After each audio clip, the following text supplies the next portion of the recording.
Bonjour les filles, merci d'avoir accepté de me rencontrer aujourd'hui.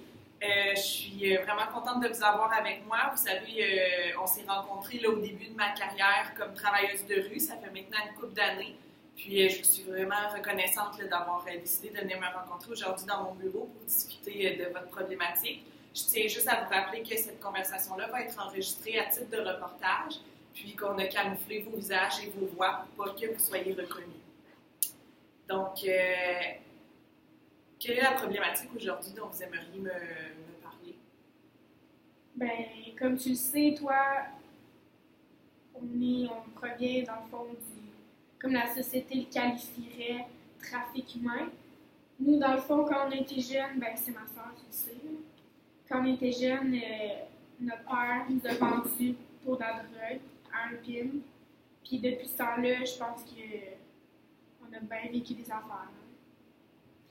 Oui, je me rappelle quand même, quand j'étais petite, puis on se faisait, au commencement, on se faisait juste vendre par notre père, comme les soirées, les fins de semaine.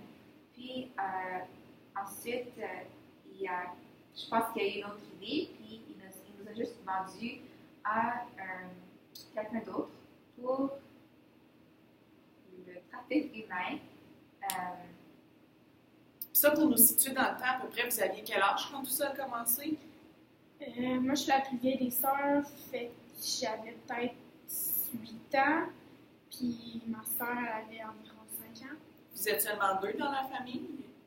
À ce qu'on sache, ouais. Ok, Dans le fond, si tu veux, tu sais à quel point on est à l'aise d'en parler, parce que pour nous, oui, c'est encore difficile à vivre. Il y a certaines choses qu'on n'est pas capable de parler, mais comme qu'on t'a toujours... Avec toi, on a un certain lien. Fait que sois libre de nous poser les questions que tu veux pour ton reportage. On va te répondre, parce que c'est quand même un sujet assez intéressant. Puis je trouve que c'est un sujet que beaucoup de personnes ne connaissent pas trop comme, exactement c'est quoi le trafic humain. Puis il y a beaucoup de différents types de trafic humain. Pourriez-vous m'expliquer les différents types de trafic humain et celui ou ceux dont vous avez été victime?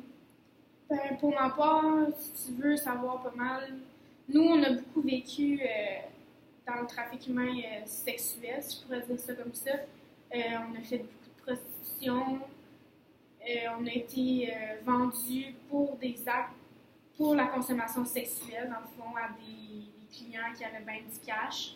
On a fait, quand j'étais plus jeune, je me souviens d'avoir fait un voyage en Thaïlande. J'étais allée faire des massages érotiques. J'étais allée... Excuse-moi. C'est vraiment dur d'en parler pour cette partie-ci parce que ça m'a vraiment perturbée, ce voyage-là. On a pris le contrôle de ma vie complètement. Je ne savais même plus où j'étais. Je pense que j'ai perdu au moins 20 livres, puis j'étais jeune dans ce temps-là. Tu sais, 20 livres, c'est comme, j'étais rendue, j'avais la peau ses os. J'étais juste, on m'a juste complètement enlevé ma vie. J'étais rendue comme l'esclave d'une seule personne, l'esclave sexuelle de cette personne-là. Puis il fallait que je fasse qu'est-ce qu'elle voulait, sinon j'allais me battre, j'allais mourir. Je pense que je sais pas combien de fois il m'a menacé qu'il allait me vendre à d'autres mondes bien pire que moi, que j'allais être dans des caves beaucoup plus sales qu'ici, que j'allais manquer de nourriture pour au moins facilement 3 jours, puis qu'ici, dans le fond, j'étais vraiment choyée, fait qu'il fallait que je fasse attention à ce que je disais, qu'est-ce que je faisais. Ça a duré combien de temps exactement? Peut-être environ. Je pourrais pas te dire parce que j'ai pas vu le temps aller.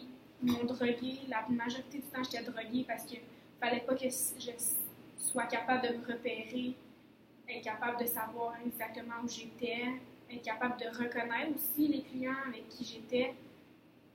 Mais moi, dans ma tête, ça m'a paru une éternité, c'est sûr, là, mais je pourrais pas dire. Puis les conditions de vie dans lesquelles ils vous détenaient, est-ce que tu peux nous en parler un petit peu? Ben, j'étais... Ben, je dirais que c'était sûrement pas les meilleurs. On ne donnait pas beaucoup de nourriture parce qu'on ne voulait pas qu'on s'engraisse, parce qu'ils disaient qui veut quelqu'un qui est grosse. Alors, ils voulaient quand même garder notre beauté, mais en même temps, je dirais, ils nous donnaient pas les meilleurs aliments. Alors, tu sais, on avait la peau sur les os. Puis, comme on était drogués tout le temps, alors on n'avait vraiment jamais conscience de ce qui arrivait. Alors, je ne sais pas qui aimerait, quelle sorte de personne aimerait avoir des relations sexuelles avec quelqu'un qui n'est vraiment pas là. Je dirais que c'était pas des vraiment bonnes conditions. Quand on dormait, tu devais faire attention parce que des fois, ils nous laissaient dans une chambre, mais dans la vie, il y avait peut-être 2 ou 3 gars qui rentraient, puis ils commençaient à abuser de nous.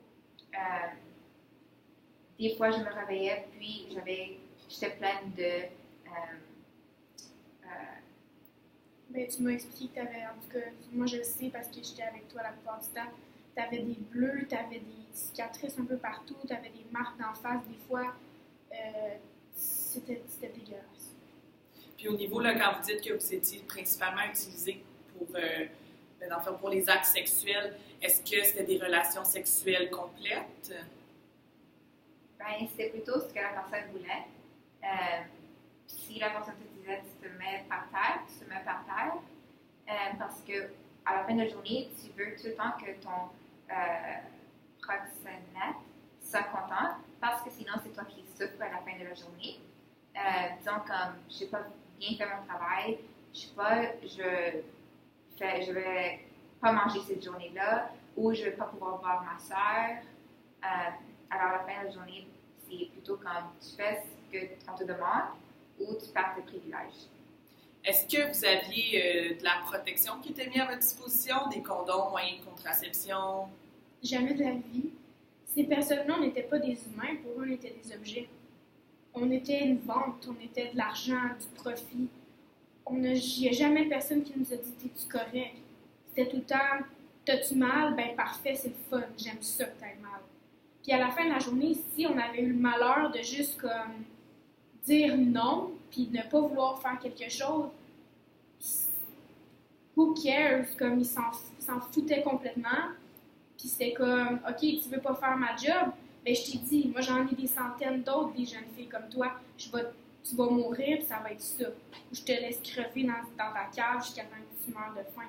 Fait que vous avez déjà craint pour votre vie? À chaque fois. À maintes reprises? Ouais. Je connaissais vraiment pas rien d'autre que craindre pour ma vie. C'était à toute ma mère. J'avais peur de parler de ma soeur. Tu sais, comme tu es dans cet environnement, tu sais pas à quoi t'attendre. Comme, il y a un moment où je savais pas c'était quoi la bonne vie. Même en ce moment, je ne connais pas trop ça. Mais je peux dire que il y avait des moments qui étaient pires que les autres. J'avais tout le temps peur. On avait tout le temps peur pour notre vie. Est-ce que ça vous réconfortait de savoir que vous étiez, malgré les conditions de vie, malgré toutes les conséquences, de savoir que vous étiez ensemble là-dedans? Est-ce que vous étiez capable d'aller chercher un petit peu de réconfort dans cette situation-là, le minimum possible? Oui, parce que je dirais qu'elle comprenait ce que je vivais, puis moi je comprenais ce qu'elle vivait. Alors, c'était pas plutôt comme je parlais à quelqu'un qui ne savait pas ce qui se passait. Puis comme, tu sais, des fois j'avais des bleus, puis je ne savais pas comment me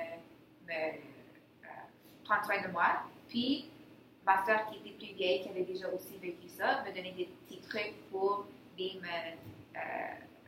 m'aider, pour guérir. Moi, c'était ma source de motivation à la fin de ma journée. Quand que je savais que j'allais retrouver ma soeur dans comme...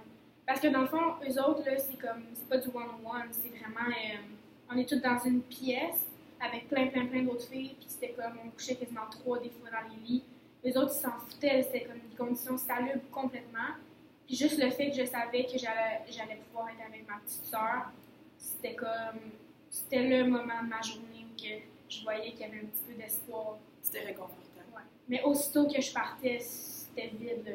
Je sentais un gros vide, je sentais que comme, si je la reverrais pas ce soir, ben, fais ce que tu veux avec moi, je vais finir par mourir de toute façon. Bien, merci beaucoup les filles de votre partage. Je suis sûre que vous allez toucher des milliers de personnes qui vont regarder le documentaire à la télévision. Encore une fois, je suis très reconnaissante que vous ayez partagé ces souvenirs parfois très difficiles avec moi. Puis, merci beaucoup. Tu vas couper.